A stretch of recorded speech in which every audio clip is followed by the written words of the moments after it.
Today's guest is Zach Rosner, co-founder of Our Place, the cult favorite kitchenware brand behind the viral Always Pan. Since launching in 2019, Zach and his co-founders grew Our Place into a 9-figure profitable business with millions of loyal fans. Earlier this year, after 7 years of building the brand, Zach stepped away from his day-to-day role and is now exploring what's next. Before Our Place, he led hiring at brands like Everlane and MeUndies. And when he's not building companies, no surprise here, he's usually cooking. All right. That's such a classic lie that people tell when they need to have purpose for their brand. What do you do in your free time? Oh, just cook. I know. Actually, Zach, I know for a fact. I know, I'm joking. All the time. True. Yeah, I cook all the time. It's like my favorite thing to do. I can't believe you didn't bring us any baked goods or something. I can't believe this is how we're starting this conversation. I mean, it's putting me on blast. We're not bringing you anything. I mean, you do always come to our house with bags of groceries and you cook a gourmet meal. So you legit. And so he is a really good cook, which is great because I feel like sometimes, a fitness brand, I'll be like, I haven't worked out in quite a bit, so it's great to actually live the brand. Does he bring his own pan? No, but you really should. No, I shouldn't. You guys have everything. No, we have too many Always. Yeah, you guys have a ton of pans. stuff. Yeah. Okay, but on that note, give us an intro on yourself, what you would say, and also just tell us a little bit about what you were doing before Our Place. I don't know how to introduce myself beyond what you just said, which made me sound very cool. I think the most sort of important things about me are I love cooking. I love food. That stems from how I grew up. Mm-hmm. Growing up, I would never watch sports. I wouldn't go to games with my dad. I would sit and watch Food Network with my mom until 1 a.m. That's adorable. I know. It sounds pretty We all need a Zach. So cute. I know. I would just watch. I was just raised on Food Network, all the early sort of Food Network stars. And it's a different era of TV, but I don't know, it's probably 30 years ago, which sounds crazy, or 25 years ago. But it's Bobby Flay and, all that whole sort of class of TV stars that came up that were just standing at a stove cooking. And I would read cookbooks. I was never a big reader, but I would read cookbooks cover to cover as if they were novels. And my mom would always, that's just what I would read. Yeah. And there was always a home cooked meal. Okay. On the table as well. So my mom was an incredible cook. She's still with us, but she's not cooking for me every day now. She's an incredible cook. Always great food. It wasn't always fancy, but it was always delicious and home cooked. So it's that. The way I grew up, it's eating home cooked meals every day, and my mom always being in the kitchen and always watching Food Network. That's just in my DNA. Yeah.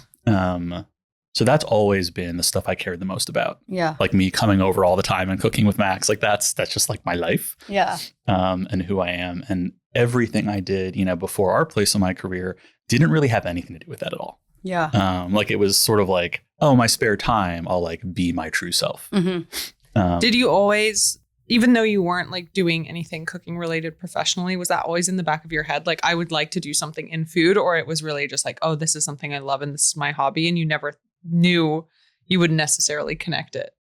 I feel it was, I don't know, to call it a hobby is sort of is an insult to how big of a part of my life it is, but it's a hobby. And I don't think I ever wanted to do it professionally because everyone I knew, my family included, was oh, why don't you go work in a restaurant or be a chef or something? And what I loved about cooking and still love about cooking is the ability to just enjoy it and to take, 2 hours to do something that would take a chef in a professional kitchen 45 seconds, sweating their face off. I've never worked in a professional kitchen, but we've all seen The Bear. We've seen stuff, we've read books. It sounds stressful. Yeah. And cooking is not stressful for Building me. a business is not stressful, though. Yeah, you're right. You definitely picked the right You picked the right path. Yeah, no late nights, no long hours. It's very different. Totally. But at least I protected cooking. Yeah. Standing in the kitchen cooking is a happy place. And I didn't want to make it a stressful worky place. I find that so interesting too, because it's I know you. And so I know you've spent your career in working at other companies, building other brands, and nothing to do with cookware. So it's funny that you ended up in your passion area. Yeah. Yeah. How did you get there? I feel like you can put that stuff off for a while, but like eventually like the stuff you actually care about, whether you're super consciously aware of it or not, that's like your center of gravity. And like you might have like a wide orbit around that, but you're always going to be like pulled into that somehow. And so for me, how I got like to our place and starting the company with Amir and Shiza, it was like this weird path. And I guess like I guess I did have one of those sort of really wide orbits because my whole career, I started in recruiting, like hiring people, specifically creative recruiting.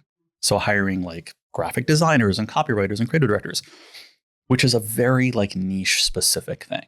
And there's like creative search firms that like that's all they do. Mm-hmm. Like you're a brand, you're Nike or whoever, or a small company, and you're looking for a new designer. Like if you want to work with a recruiter, you go to a creative search firm, and they just have this network of people. So from literally the first day of my career, I was completely immersed in like all things creative and brands and art direction and design and copywriting. And that's a lot of what I was sort of passionate about artistically, other than cooking. It's like the only thing I've ever cared about other than that. So that was how I started my career. And fast forwarding like, I don't know, 10 years or something. One thing leads to another. And I end up doing sort of like creative and design recruiting for a startup that's no longer around. Called Quirky, back in New York, living in New York City. Also, I don't know if you want like the long version, but this is like the medium version. Give us the medium version. I didn't really like figure this out before I sat down. And Quirky's no longer around, but they were this like beloved company when they were around. I worked there for 3 months and got laid off. They must have hired me the day before they decided to like shut they the were going to company shut down. Yeah. Nice. Yeah. But those 3 months were really interesting. And before Quirky, I had worked in advertising for the most part. Big agencies, small agencies, similar to you and Max, doing recruiting there. And going to that startup, even for just a few months, it was like the most eye-opening experience. Because my career was so like corporate before. I was like literally working in corporate HR. Yeah. Which is kind of as corporate as it gets. Yeah. And then opening the door to this startup was just like, it was like seeing a new color, you know, like I didn't know you could like the people you work with. I didn't know that you could actually have fun at your job and want to like talk about it outside work. It was a whole new dimension. So I got laid off almost immediately. Whole company shut down. And right as I was exiting that company, I feel like I have to be careful with the word exit. I was leaving that company. I ended up getting a job remotely, which at the time, this is 2013 or something, remote work was like an unheard of concept. It was not the norm the way it is now, right? Got a remote hiring job at a little brand called Everlane, which at the time was like 15 or 20 people.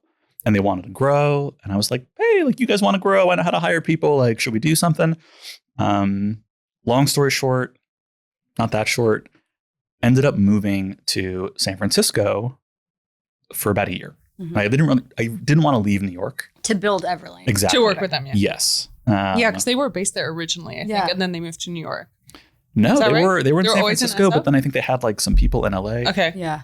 I honestly don't remember. So long ago now. But Yeah. anyway, I'll tighten this up. Get to San Francisco, work at Everlane, build that company for about a year, come down to LA, do a very similar thing for a brand called MeUndies. Was there for about 3 years.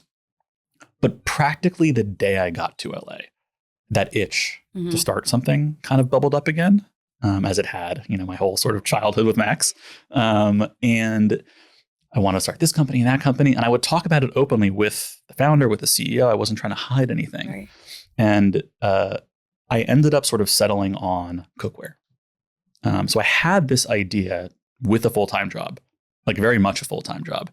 And it was literally nights and weekends of just working on this idea, which at that time, I was like building decks for no one, you know, like I was just talking to people. I was reaching out to folks on LinkedIn, just like, hey, like I do recruiting. Do you want to have a conversation about a new company I want to start? It was so cringe and so vulnerable and so weird. Was it the pan or was it just cookware at that stage? So this is before I met Shiza and Amir. Okay. And they sort of had their own thing going. I didn't even know they existed. But this also was at a moment when e-commerce was like so new and exciting. And there's like that finite list of products. There's like shoes and pillows and whatever. It's a long list, but it doesn't go on forever. And there was a lot of things on that list that nobody had like e-commerce yet. Wow. And so it was like Smart. cookware. Actually, somebody else inspired me with the idea of cookware. I tried to start it with him. He didn't want to. So I was like, I'm taking this. He's kicking himself now. I think he's doing all right. But it was the second I heard the word cookware, I was like, oh my God, of course. Like, it's everything I care about. And there's this opportunity. And the second you have an idea like that, the first thought you have is like excitement.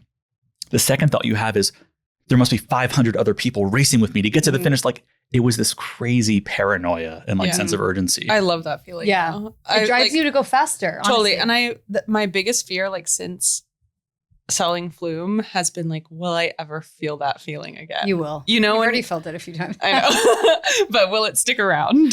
But yeah, it's getting me excited hearing it takes time. It's like a breakout. Yeah. Totally. But so that's kind of like where I was at timeline wise. And how I got to our place essentially is I was, like I said, just reaching out to random ass people. This took years, by the way, probably 2 years of like weird false starts and conversations that went nowhere. And did you have like prototypes or anything at this stage, or literally just like an idea and a drawing? Oh yeah, you asked if it was like if I had the pan. I didn't have the pan. My idea before I met, which is Amir had the idea for the all-in-one pan. Okay. My idea at the time, which sounds dumb now, but was revolutionary in like 2014, was essentially a 5-piece stainless steel set. Okay. It was like a big pot, a little pot, and a pan, a couple of lids, put it on the internet, boom. The soul, the brand, the ethos, like none of that had sort of gotten there yet. But the opportunity in the market was there, and I was really passionate about it. So I didn't really have prototypes. What I would do, I was living in a 2-bedroom apartment with a roommate, and literally I think half the living room was just boxes from factories and pans stacked up to the ceiling. I would call factories and I would go on like Alibaba. I had no idea how to source anything. Yeah. I worked in recruiting my whole life. Like, what the hell do I know? I would Google stuff. I would go on Alibaba. I would like just trace the internet to a factory. And at like 9 or 10 or 11 at night, I would call some number in China and hope they spoke English. This is amazing. It was so weird and just like, what am I doing? And I just kept doing it. Yeah. And there was no sense of progress. There was no sense of momentum. There was no finish line that was getting closer. I just kept doing it. So no, I didn't have like this cool piece of design, like cookware sitting in my living room. I did have a lot of stainless steel pans. And I had like the body of the pan with no handle because I wanted to test different like, materials and stuff. So it was just a mess. I feel like that's so like, literally, I want to like, because at the time, I mean, now you're saying it doesn't sound revolutionary, but yeah, it's right. At the time, it was like all clad. It wasn't, you didn't even know who made all of your pans. Totally. So that was revolutionary. And I remember you actually like telling us the idea and being like, cookware, D2C. And I was like, I don't really get it. Okay. You were like, it's like, I was like, oh, it's modern cookware. And you were like, what's modern cookware? I'm like, explain it because you sound a little weird here. I have a very vivid memory of, I'm pretty sure you were hammered. And pretty sure. And this is like pre-kids. I'm fast forwarding to like when I was working with Shiz and Amir on it.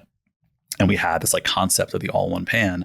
And the little log line had to do with like, oh, it's like, everyday cookware for the modern cook. And you were like, shit face, like, what's the modern cook? What's modern cookware? And I was like, you'll see.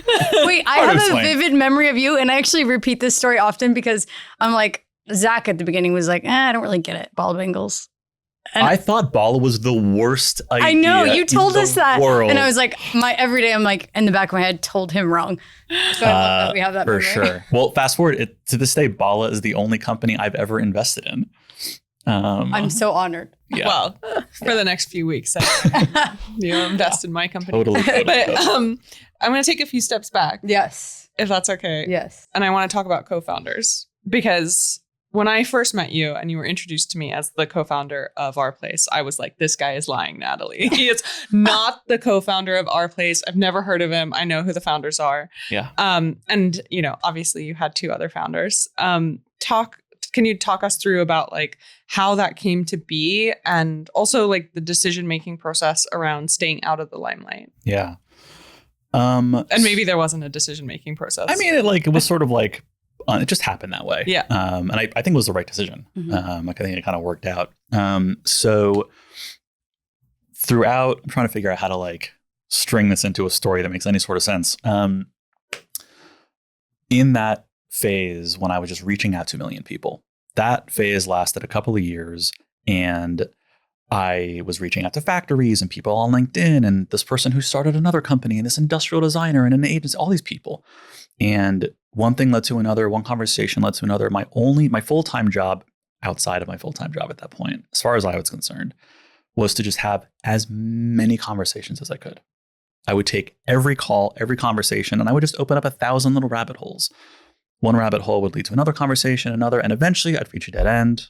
It's like, okay, let's snip that one. I have 45 others going on. Wow.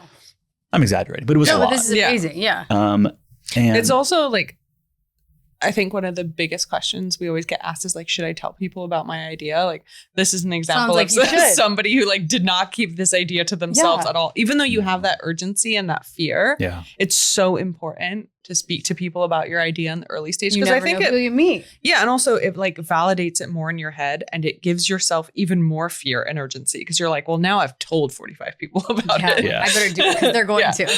I know. There's a whole other tangent. And the like, reality is conversation they probably won't. It's hard to start a business, but Yeah. like it definitely makes it more real. Yeah, I think it in your does. head. Puts the pressure on. It puts a little pressure on. I think for me, part of it was the pressure. Part of it was just like, I just wanted to do it. Yeah. I wanted to Yeah.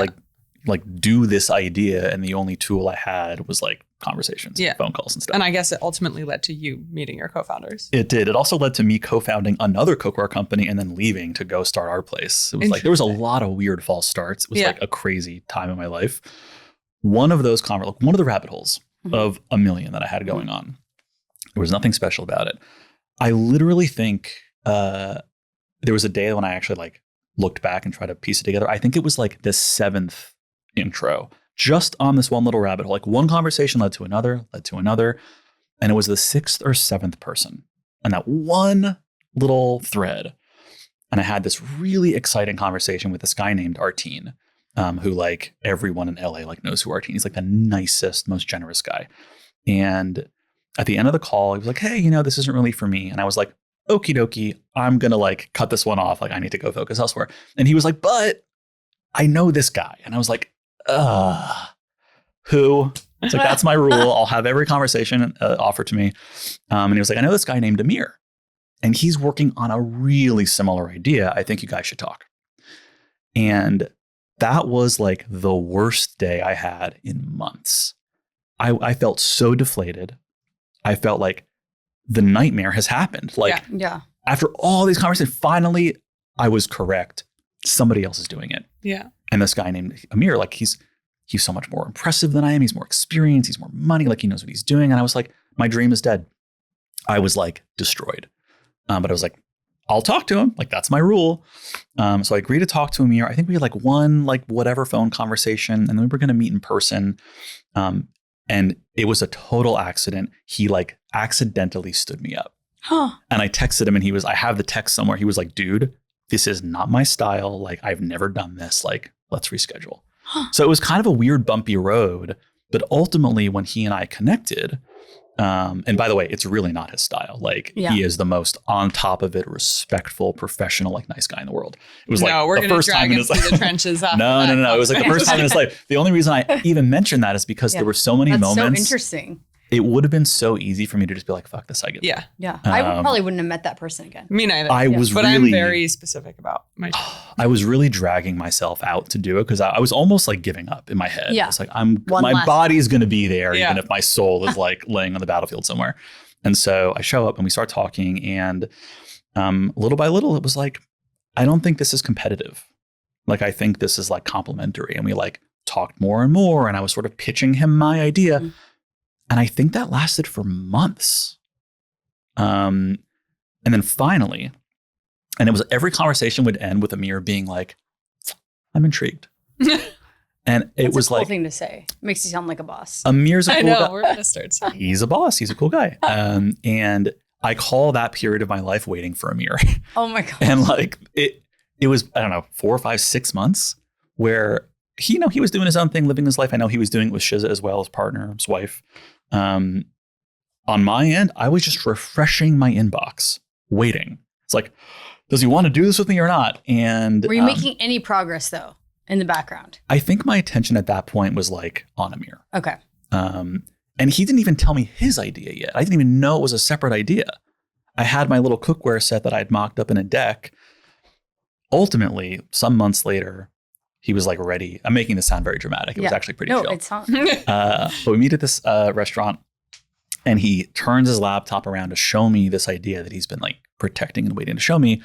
And it was the ugliest design I've ever seen. I had such a visceral reaction.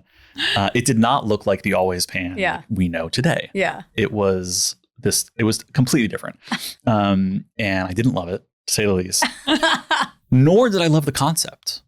I didn't like the concept of an all-in-one pan, but he had this incredible insight that you could kind of find. The way we ended up talking about it was like, the industry just wants to sell you a bunch of crap, a bunch of stuff you don't need. And if you almost take like a Venn diagram of all the different shapes and the size, like walk down the aisles of Williams-Sonoma, and you have a butter warmer and a large butter warmer and a saucepan and a saucier, which is just a saucepan with a rounded side. It's preposterous. Yeah. And the Venn diagram intersects the shapes, the sizes, and you can kind of make one thing that's really useful for like 90% of use cases. And then there was, of course, all these like other innovations and very sort of protectable design features. Wasn't into it, but that is what he had. Interesting. Ultimately, of course, we gravitated towards his idea. And then after, it had to have been almost a year of sort of like founder dating. Yeah. And getting to know each other and riffing. Wow. At a certain point, he introduces me to his wife. He's like, hey, do you mind if, my wife joins us for this one? I was like, sure, would love to meet her.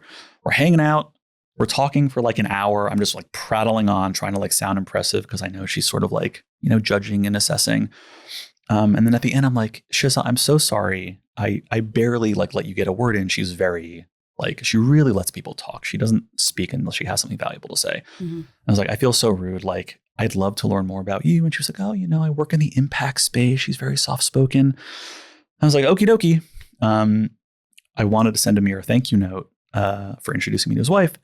I couldn't remember her name. She said it once. Amir said it once in person. It was a name I hadn't heard before. It left my brain. And I'm terrible with names anyway. So like, I'm so rude. Like, how do I thank this guy for the introduction? And so I Googled Amir, his last name, wedding. Because like, oh, something will come up. He's like a man about town. And I was right. There was one result for Amir. And there was 15 pages of results for Shiza. And I was like, who the hell did I just meet? She was the most impressive woman in the world. So that was like the very long story of like how I met them.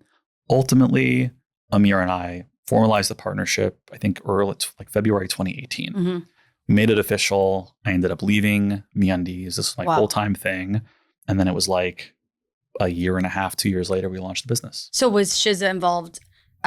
Was she in the formal partnership at the beginning? Not exactly. I think she was working with Amir a lot. Like I know she went to meetings at the design studio they worked at to like build that concept. Yeah. So she was involved like however she was involved. I actually don't even know. Yeah. But I think she was involved somewhat. Yeah. And then it was Amir and me, like we went to China together. We did all the pitching in San Francisco and New York together. And then Shiza got more and more involved and sort of like officially as a co-founder before we launched, sort of like joined and really like sort of did a lot. Very indispensable. Did you guys start all of that before you'd raised? Because I know that, ultimately you guys ended up raising something like $90 million. Over the course of like whatever it was. But that wasn't just one like check. We need a lot about $90 million. Yeah. That's like... Yeah, we do want to get to fundraising, but not yet. I know you're literally quoting me on it. I wouldn't quote me on that number just because like... I'm going to quote you on it. Roughly. It was a lot over the course of the years. But can we talk about the Always plan? I feel like I have a question about the Always plan. Okay, go. Before we do it, because oh my gosh. Hit me with the Always plan question. But if it was so ugly, how many have you sold? I know you've probably sold 10 million Always plans. The initial design, by the way, beauty is in the for context for context for the audience, how many Always plans roughly? I truly don't know. At least $1 million. No, more than $1 million because well, yeah, at least.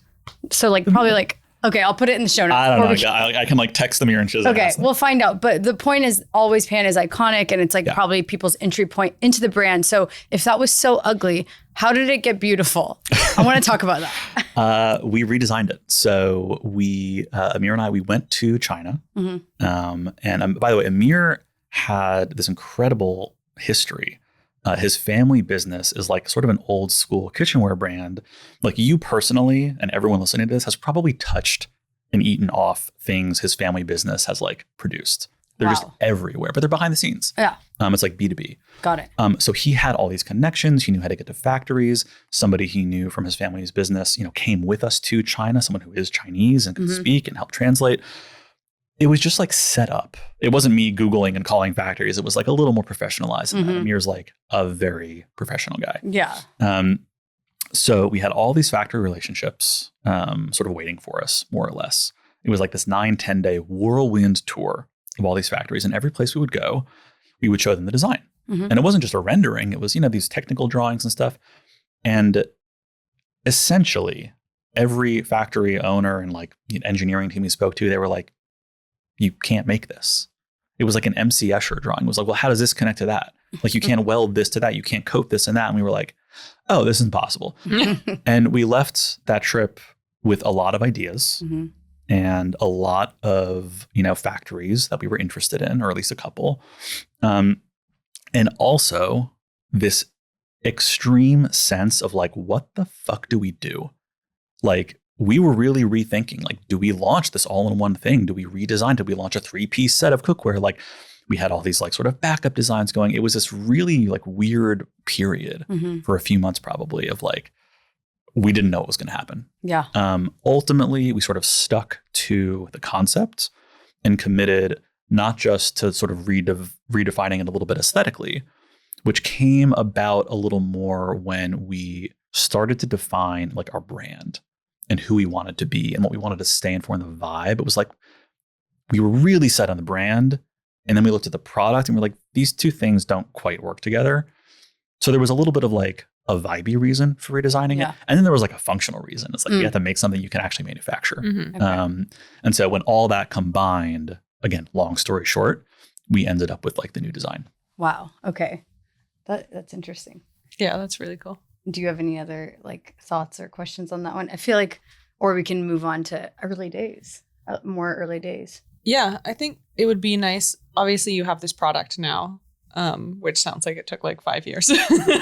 Yeah, it did take you a long time. And by the way, I just did it perfectly. You paid the $100,000 for the brand deck. Like, you did it perfectly. Well, that's a whole other story. Yeah. Wait, stuff, also what? I thought that was insane. I don't think but like, man, what? not a single pixel of that ended up like out in the world. Well, because we for branding. I thought you meant but for, it's like some people spend with. $0, and like he was like, I'm going to this agency, $100,000. Well, that was my insane. bad. That's also cheap now. But that's a lot of money, I don't know if it was that exact amount, but it was a lot. Yeah. And we ended up sort of changing the brand and the name of the company, the name of the brand actually. What was after it before? That. And by the way, Amir had a brand name. He had a little bit of branding. He had a whole this all happened before I met him. Yeah. So it was several years for me getting to Amir, but he had this parallel. And you had your own on. thing though too. So y'all really merged. I mean, I didn't really have all that much, but I was working on something and like our paths ended up coming together, but I don't know how long his journey was. What was before that? The name, and where did our place come from? It was Lagom. Lagom. Oh, I remember that. Horrible. Okay. Well, it's still the business entity name. Like, it's like Funny. the official, whatever, legal name of the business, Lagom Kitchen Company. That came from Amir because I think it's like one of those Swedish words that's like untranslatable. That means like just the right amount, like not too much, not too little. I mean, it's cute, like, but it's like cute. not our place. Everybody was like, how do you say this? Lagom. Like, it was just so, it didn't quite work. But then as we got to like the brand ethos, before we had a brand name, like Lagom wasn't it. And we got to our place. It was me, Amir, our first, I think she was our first real hire, like our sort of head of brand essentially. And Shiza, like literally sitting in a circle on Amir and Shiza's living room floor, just like riffing names. And I'm not exaggerating when it was like, we were finishing each other's sentences. It was such a collaborative like moment to get to our place. And by the way, there's still controversy like at the company, like was our place the right name or not? But in that moment, it literally wasn't one person who thought of it. It was like, I think I said like our, and then they said ours, and then they said, and like literally, I forget who was even the first person to say our place. And when we heard it and it was floating in the air, we were like, our place. That's really, you can say like, welcome to our place. And like, it sort of came about that way. And the more we sort of poked and prodded, it was like, it kind of fit and it worked and we could use it the way we wanted. And it sounded like it meant what we wanted it to mean. So that's how we came up with the name. I'm surprised it didn't exist, but also it's like, you can't regret that name because it's I love that name. Company. I love the name. Yeah, but same. there's not like a lot of people don't know our place. They know the Always Pan. Yeah. Because we spent so much time. And you were just the Always Pan for like at least a year, right? Well, we launched with 4 products, but the Always Pan was the one that was sort of like named and really like, it was like a branded product. Yeah. And, you know, to our credit, that Always Pan became really famous, but like our place didn't become very famous. Yeah. And then, okay, so you have this product now, you have a name. Did you raise before you launched with anything, or did you raise after you had a bit of traction? You raised like Amir was self-funding some of it at the very early stages. We did all the terminology is like so goofy. It's like seed round and friends and family and whatever. But like we just talked about this. I know it's wild, but we did all of it. Mm-hmm. Yeah, like everything there's a term for. Like we did it.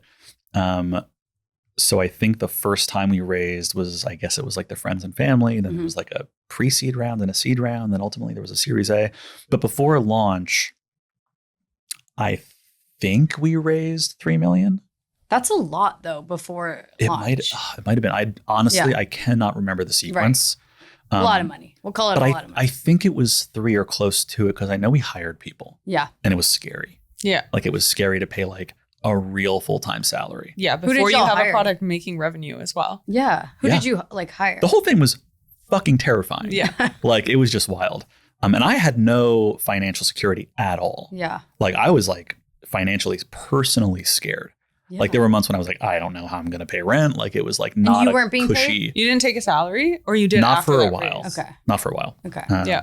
And Amir was like very supportive and like very generous and was like cool with like me sort of taking the first salary.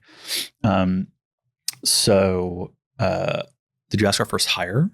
I'm just curious, like who did you have, like who were your first few hires? The first 2, the first person wasn't full-time. And by the way, she's still there. Her name is Melinda. Cool. She's Poach amazing. Just kidding. I know. We need Melinda. Melinda who? Please don't.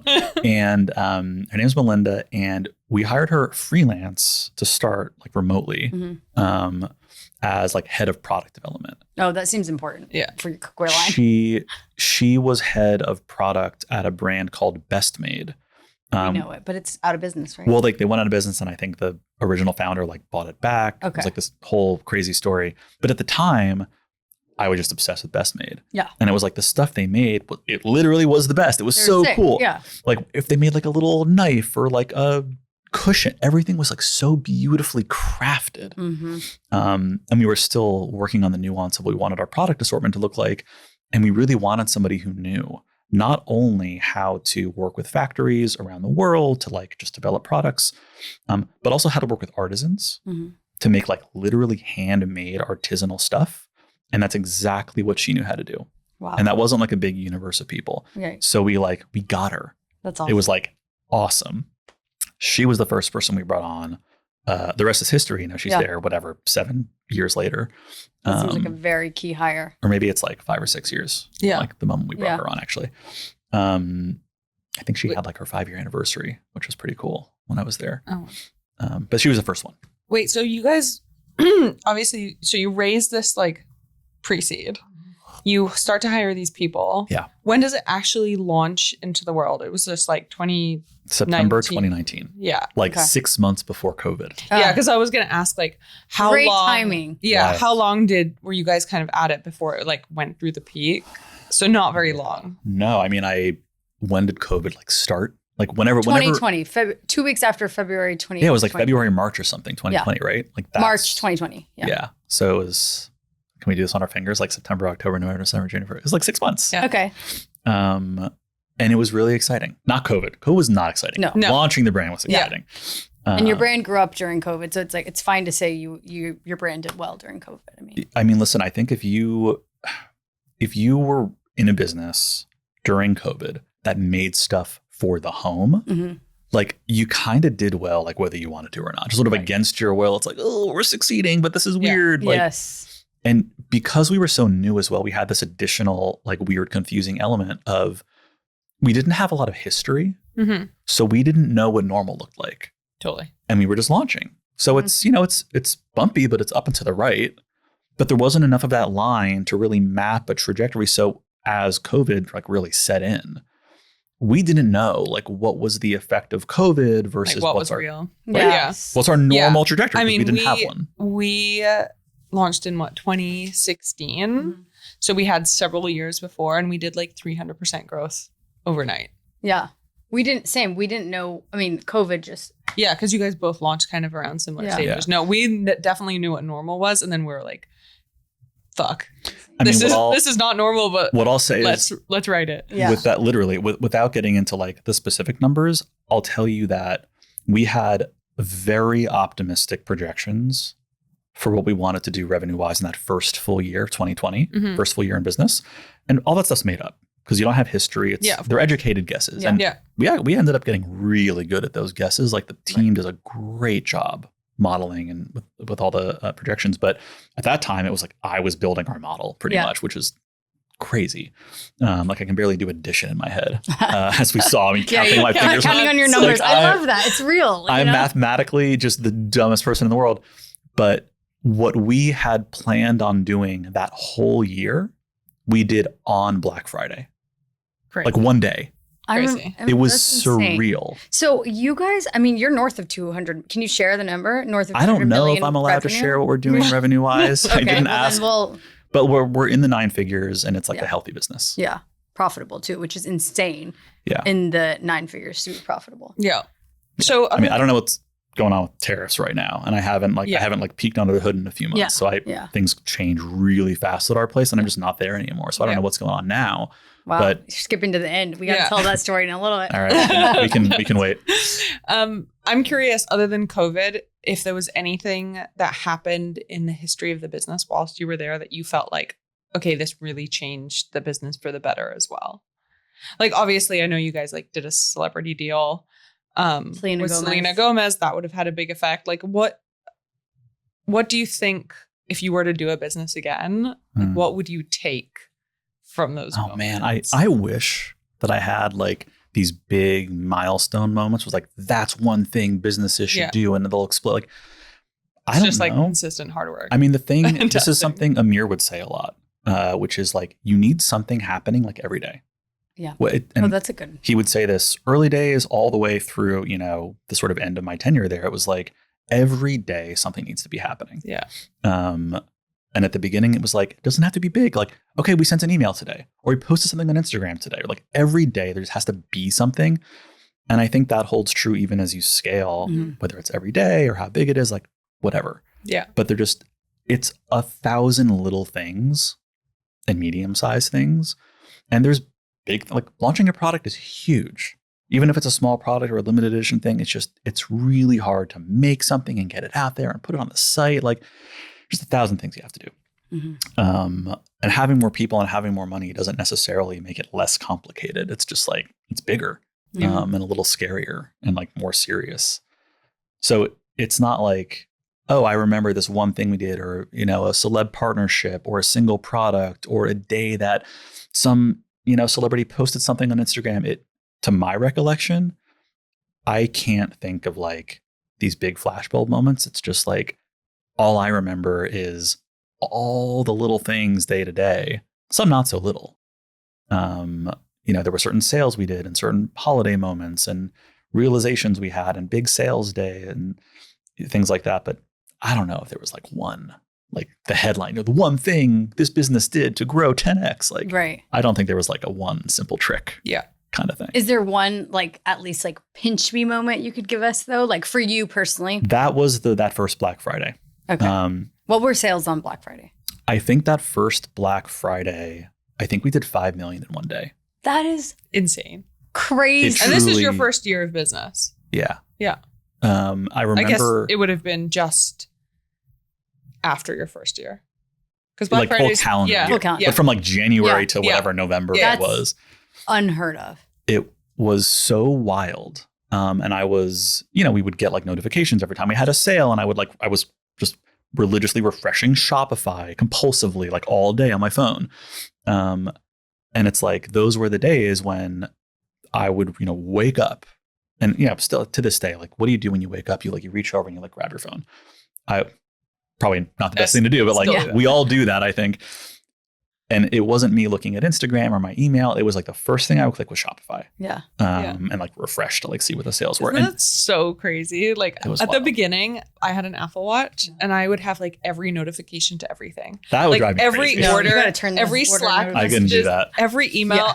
But you're so obsessed No. with this thing growing that you're like watching. I definitely Right. turned Now off the I Slack. don't even I have still like check Shopify email, like Slack, once an hour. I don't have any notifications on my phone, but like it's so funny how your mentality over your business like changes over time, and in a good way. Like obviously it's not. Yeah, you can't do that when you grow to a certain size either. Yeah, well, you can, but I mean, You'll go crazy. You'd be a bad leader. I would be because out you of wouldn't my have time mind. for anything. But else. that was the surreal moment where I was like, this can't be right. Right. Yeah. Like that level of surreal That's where I was like 1 comma, 2 commas, like how could this texting be? people, there's a mistake. How do you even have inventory? I mean, I'm not It was asking that. but also the crazy thing is that was during COVID. Yeah. And we were all remote. Mhm. So one of the weirdest parts of that was like, and by the way, it wasn't always like up and to the right. There was like crazy stressful moments along the way, but that was one of the most surreal moments, to your question. But like one of the weird elements of that was, I was at the time at my like girlfriend's place. We were sitting on the couch and it was like in the morning and it was quiet, just 2 of us alone in the living room. And I was like, huh. And this is what we heard. Like it wasn't an office full of people clapping. Yeah. It wasn't a big screen with it was just a little silent thing on my phone telling me what we were doing. And it was just like, it was just bizarre. Because you didn't have the external fanfare that like made it feel big. It was just like intellectually, it's like, I know these are just like little digits on a phone right now, but like this feels important. Like this is kind of crazy. That's insane. And it was. That is crazy, but I do know like it's like, for the audience, it's like, I remember when this happened, I'm like, what the hell are they doing? But you guys were spending on ads. Like you were spending pretty heavily into like Google, Meta, like.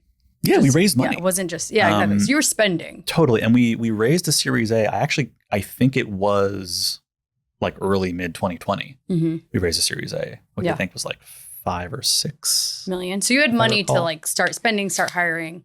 Yeah.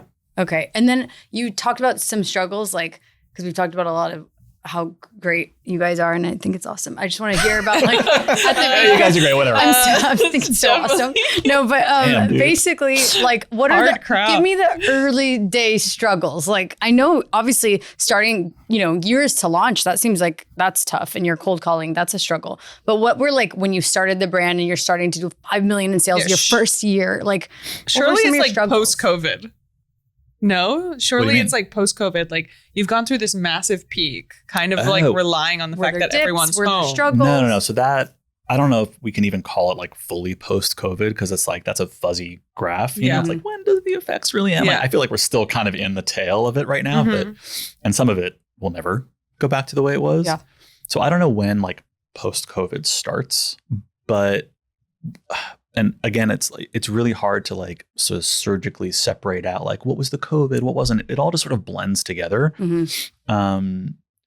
But that peak, that like trajectory sort of up and to the right, that wasn't like a big spiky thing. Mm-hmm. It like really sustained itself for a while, and then there was a moment a couple years later where it kind of like, why is like marketing so much harder and less efficient? And it was like every company in the world going through the same thing, and. I think Shopify ended up posting this graph that was like, here's what the trajectory was, here's what it should be. And so the trajectory that it is now it looks like it's going down, but it's just meeting where it should be in the so there was like that whole dynamic was going on. Yeah.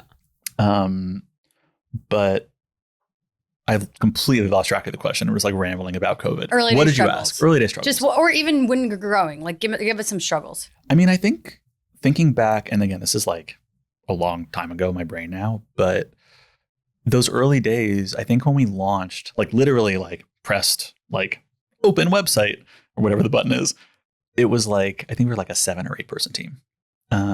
So we hired a few people. That's pretty pre-launch. big. Pre-launch. Totally. Mm-hmm. But it felt pretty scrappy. Mm-hmm. Like we were in this little WeWork office that one of our investors sort of gave to us for free. And it was just like 11 p.m. the night before. And I have like an Instagram, post somewhere, like just grinding at the computer at like 9:30. The hardest thing, I think the struggles, there was just so much to do. Mm-hmm. And we hadn't like figured anything out. And it's like, Amir is really successful. He had started and sold businesses previously. Everyone had professional experience, but it was almost like none of us had ever done anything before. Like we were inventing everything from scratch. So one sort of like random example, we did this thing and still do this thing called tradition wear, which is we have our main line of products like the Always Pan, our plates and bowls and glasses and stuff. But then we also wanted to make these artisanal products in celebration of these like beloved traditions across different cultures. And we essentially did that when we launched. We didn't wait years to do that. So we launched the brand in September. And then in, I think it was October, November, we launched our first tradition wear collection for Noche Buena. And so almost parallel to building our first real product assortment, Melinda flew down to Oaxaca and we're just like sourcing artisans for this thing. And it was so scrappy and so weird. And we wanted different illustrations on the box for the tradition wear product. And I was literally opening Illustrator and moving things around. It was just like, it was so scrappy and there was so much to do. And if we wanted something to look a certain way on Instagram, it was like, I was Googling how to like edit videos. Was Shiza a part of it at this point? Okay, yeah. Everyone was like doing everything. Yeah. So there was so much to do. And it felt like, even though, 6, 7, 8 people is a lot of people to start with. A few were freelance, but still, 8 people in the room. That might sound like a lot of people to start with. But we have always been so ambitious. And like the list of shit we wanted to do was always, always, always bigger than like the people we had or the resources we had or the time we had. So maybe that was like a self-inflicted thing. Yeah. But that was the biggest struggle. Probably drove your success though. Even launching with multiple SKUs though, that's like, it's hard. Pretty difficult. Yeah. It was it was so pretty hard. Unheard of. Like normally like people launch with one SKU, push that out for like 3-4 years. Literally years. And then they're like second SKU. Yeah. But How long was it just you, Amir, and Melinda? I mean, well, Shiza was always there. Like, Shiza was always involved, but like operating, doing the day-to-day stuff, like, I don't know, like, I feel like we brought Melinda on, I want to say like early mid 2019. Okay. So it was probably like 6 to 8 months. Okay. And then we hired our head of brand as well a few months after that. Okay, got it. So it was scrappy for, a bit. It was pretty scrappy for a while. We should probably jump ahead. Yes. Because I'm rambling about nonsense. No, I love it. I'm like, I could do this. Could be a 2-hour episode. It's really we need. But obviously you've left. I think that it would be nice to talk about. We kind of, touched on how you found your co-founders, how nobody knows who you are. Yep, all the good stuff. After this, everyone's gonna know who you are. Totally. You've recently left. And I think you don't hear a lot of the time that, actually, maybe that's not true, but at least not on good terms. Yeah. That a co-founder leaves. So maybe what you're willing to delve into around like the decision making on that process. Open book. It was a big Jerry Maguire was like, fuck you, I'm out. That's the story we want. Totally. If it's not that story, let's just wrap up now. We'll use that bit and then there you go. I'm thinking back to like, what is it, Half Baked? Anyway, so it like wasn't that dramatic. And it was all like good. I think at the end of the day, and like I spent so much of my career, including my career at our place, like thinking about hiring, because that was like a big part of my life and my job. And when you're doing like recruiting and team building like all day, every day for like 15 years, you get a little philosophical about like the nature of what that means and the sort of transaction of like, you're doing work and you're getting money and it lasts for this long and you leave the company this way and the company leaves you, like whatever, like you think about it a lot. And one of the thoughts that I've like really settled on, which is not that revolutionary, is everything has an expiration date. Every job ends. Like every employment relationship ends. Whether that's a job you take or a freelance assignment or a company you start or a founder you partner with, like nobody stays anywhere forever. Yeah, but normally that expires when the company expires, or maybe, I don't know. I think there's a lot of companies that like have co-founders that you've never, like Everlane had a co-founder. MeUndies had a co-founder, but I think they left like so early. Had a co-founder at the beginning, I think. There you go. It happens. So like, I don't think it's that uncommon. I just don't think we hear about it a lot because the founders who sticks around are the founders who stick around like naturally talk about the company a lot. Like they're the sort of face of the brand. In our case, I think Shiza, Amir, and I had such magical chemistry. And like that story of like us sort of finishing each other's sentences, like coming up with the name Our Place. The tension was all in the right places. The friction was productive. Like the disagreements made sense. Like it really was sort of like this 3-legged stool that made a lot of sense. And I think over time, like the legs just ended up having a bit of a different length and it felt a little wobbly. And I think, the part of the truth is like, on the one hand, my work was sort of done. Mm-hmm. I sort of like done a lot and given a lot. There were too many cooks in the kitchen at that point, I think, meaning Shiza, Amir, and me. Mm-hmm.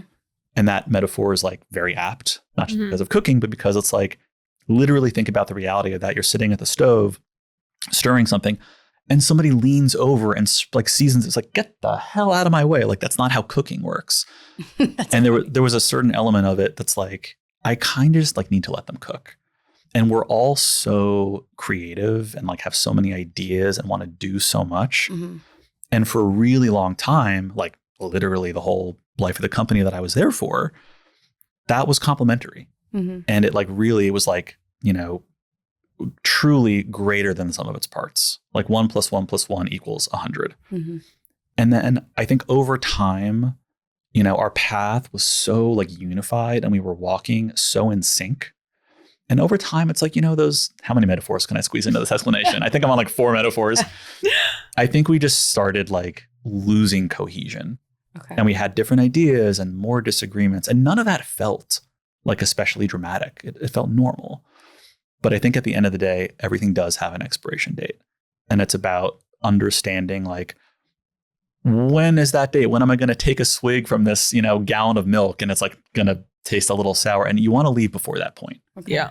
And so I think we could all feel things changing and, whatever sort of tension there was or friction, which I don't mean in a bad way.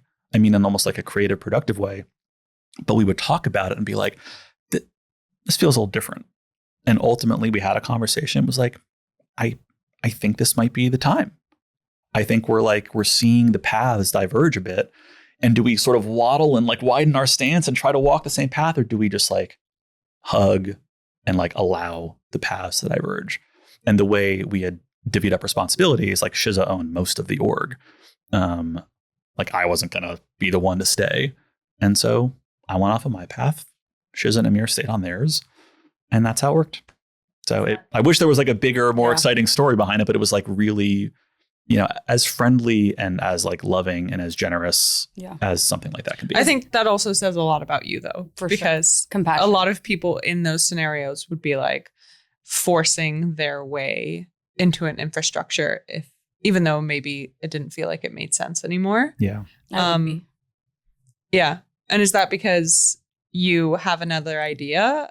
Or you were just, and what is it? I'm going to go start a cookware company called Zach's Place. The Everyday Pan. Yeah, it's going to be great.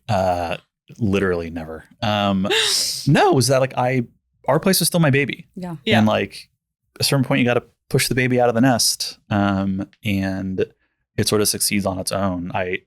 All I wanted was for Our Place to be successful. And I say this like it's ancient history. This happened 3 months ago. Mm-hmm. But like, I just want Our Place to be successful. I want the team to be happy. I want Amir and Shiza to feel good. Like I want everything to just work. Yeah. And I was very obviously the element that like I could see myself getting in the way of that. And rather than like force it, it's like, I think this is just the time. Right. It wasn't like me walking into the room having that realization. It was a group decision, but that was, that was like how it came about. Can I ask you 2 somewhat personal but tactical questions? No. Gonna do it anyway. Did you get to take any money out? And you don't need to tell us the process of how that happened or how much, but I think it's valuable for people to know, if they have co-founders and maybe, they feel like their time's up, what that could look like. Yeah. And every company is different. You don't have to so say like, the number or anything. Yeah. If your company's not making any money, like don't bother. But like, we know that they are successful and they're still growing. So did you get to take any money out is my first question. And the second one is, did you get to keep any equity? I'll answer the second question first. Okay. I still have a bit of skin in the game. Great. Which I'm happy about because it's still in part a little bit of my baby. Yeah, that is your baby. I don't want to like lose touch with the baby. Man, these metaphors are getting worse and worse. I feel like no comment on the first one. What I'll say is, as you said, every business is structured so differently. Like you can have 10 C corps, each making the same amount of money and the same EBITDA or whatever. And it's like everything is different. Mm-hmm. The way your investors got involved, the way your board is structured, like the documents you signed along the way, like there are so many variables that could make it either really easy or damn near impossible, if not actually impossible, to like get some sort of liquidity either on the way out or along the way, like secondary sale. So I don't know if I'd have anything to share that would be even remotely useful. All I'll say is like, it's not impossible. It happens. It's very unusual. It's like not the norm to like get cash out. Totally. Until you're like, for a private company. Yeah. Of course. Yeah. Or sometimes if you raise a huge round, you can do like secondaries and stuff, but it's not the norm. Yeah. But it's, So you don't want anyone hitting you up to invest in their companies. Unfortunately not. Sorry. Okay, well, I'm going to do our final question, then we're going to move to hot takes. Yep. So, love the whole story, but if you were to do it again, Love the story. what would you do differently? What would I do differently? Like, is there like a mistake you made, or like, would you have set up the partnership differently? Like, what would you have done differently? Kept skin in the game, Oh, man, it's so philosophical because like in a weird, it's like you can't like, I don't know how many like time travel movies you've seen. It's like you can't really change, like everything had to happen the way it did. But if I had like a magic wand, then I could change one thing. I think, and this is something that I would like tell anybody starting a business with a co-founder is like push for more ownership. Mm-hmm. It feels so abstract and it feels, it's like monopoly money. It's like a weird percentage on a piece of paper. Try to sort of get as much as you can. If there is a little bit of like an imbalance in that early co-founder relationship, I'm not saying it has to be 50-50. Mm-hmm. But I think that's one thing that looking back, it'd be like, okay, like would have been cool to have a bigger stake, but don't get me wrong. I am pumped and proud and grateful and all the things. But I don't think listen. No, that's there were lots of mistakes, right? Yeah. But it's like all the mistakes led to something else. Like I don't know. I don't know if there's a lot I would change. I feel like you answered it though. Okay, like can stop there. Get more ownership. I mean, that's very good advice because it is abstract, but it's like it's important because you're gonna grow at a certain point. And totally. And and if you don't, whatever. Yeah. But if you do, it's like you'll be glad you tried. Mm-hmm. All right, and now we're moving to the hot takes. So obviously, we're gonna do hot takes. Let's do hot takes. Let's just do some ASMR whispering. Okay. We're changing the name of the podcast to just ASMR coffee. That would work. Okay. One unpopular opinion you have about entrepreneurship. Success feels like a nightmare. Success is not this dream, reaching these milestones that you dream of early days. It's not always going to be this like incredible feeling of victory and, celebration. It's like, it's just sometimes stress. Honestly, I think that's such an important point because we saw some crazy stat about how many people are starting businesses and how much it's grown over. It was like the 5 million, over 5 million. Yeah. Annually. Year. Yeah. That's a lot. And I think like people see our version of entrepreneurship because you're always presenting a certain way on social media or like it is a highlight reel, and they don't realize like there's still parts of your job that fucking suck. Totally. Just like any job. Like most of it. Yeah.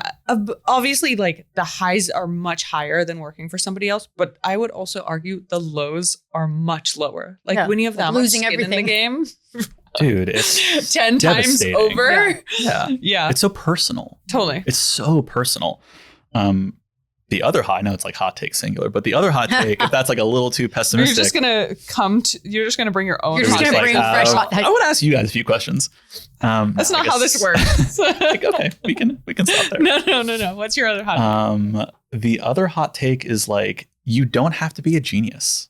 Yeah. Like just normal ass people do this. Yeah. Like I think the biggest, I feel like we talked about this recently, the one common thread that I've noticed, like all the founders I know, and like not that I know that many, but the ones I do know, they're not necessarily these like crazy geniuses who have these amazing ideas and these super crazy gifts they can contribute to the bit.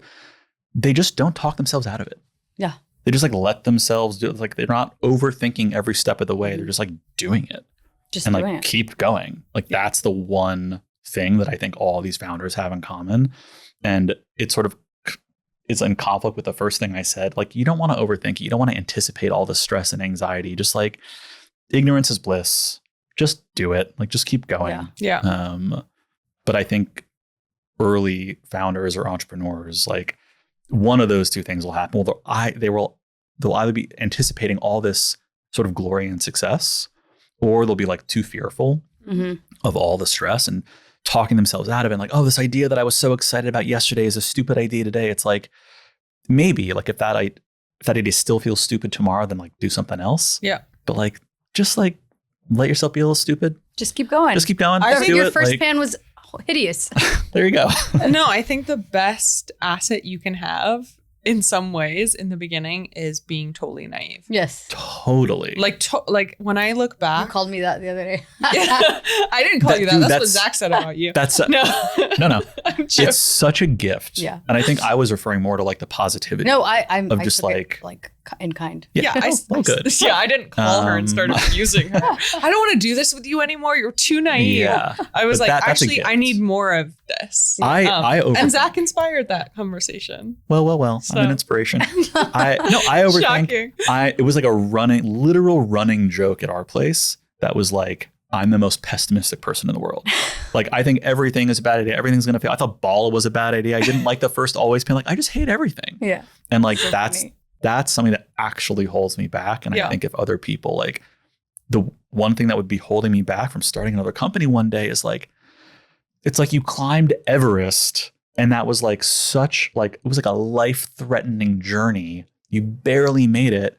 And now you're back at base camp and you're not looking up at the peak of this mountain, like with stars in your eyes. You're like, holy shit, I have to do that again. Like I've seen too much. Yeah. Like, but if you can just not think that way and just be like, Yeah. one step at a time, it'll be fine. Like, Yeah.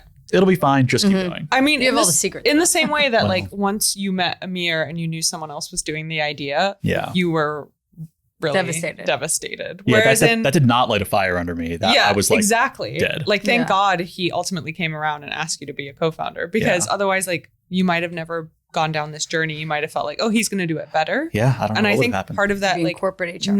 naivety is like, even if someone else is doing it, think about how you're going to do it better. Like, Mhm. don't kind of limit yourself just because it already exists in the world. And I think that's been proven. Just focus 100 on your times. own idea. Yeah. Like Yeah. if it excites you, like let it excite you and just keep doing it. Like Love it. that's Well, you've answered many of our hot takes. Oh, shit, Not okay. One thing. oops.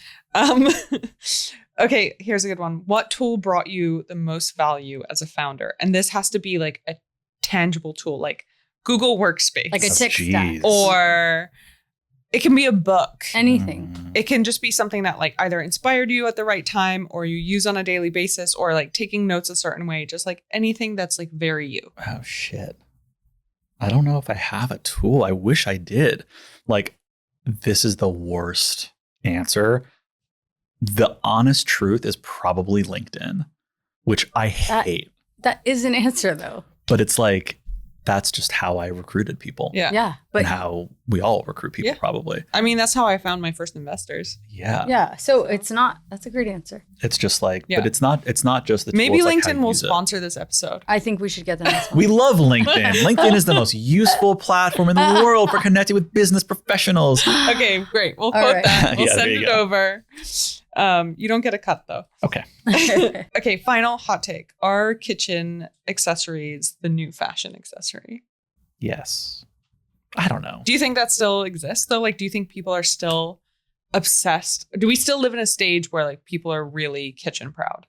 I wouldn't say kitchen accessories, but I think like Yeah, stuff for in your kitchen kitchen products. Yeah, kitchen Yeah. stuff. Mhm. Like, sure. Why Mhm. not? I don't, people don't collect them all the way you collect fashion. Like you Mhm. have 6 of the same shirt and, different colors or something. Like very few people are doing that with their cookware and kitchenware.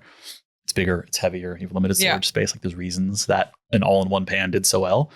But I think people should get more excited about the stuff in their kitchen Yeah. and I'm not saying we need like crazy refrigerators tomorrow, but anybody in the world will tell you the kitchen is the heart of the home, but it's the room that gets like the least love design wise, product design wise, aesthetics. It's just like we care about bathrooms more than we care about the way our kitchens look, or at least historically. I think it's like been changing for a while. Yeah, and I think you guys, helped lead. Our place is single-handedly responsible. I said helped lead the change. Yeah, single-handedly. That's what you said. More people spending time at home. Obviously, the rise in social media, like wanting to present a certain way aesthetically.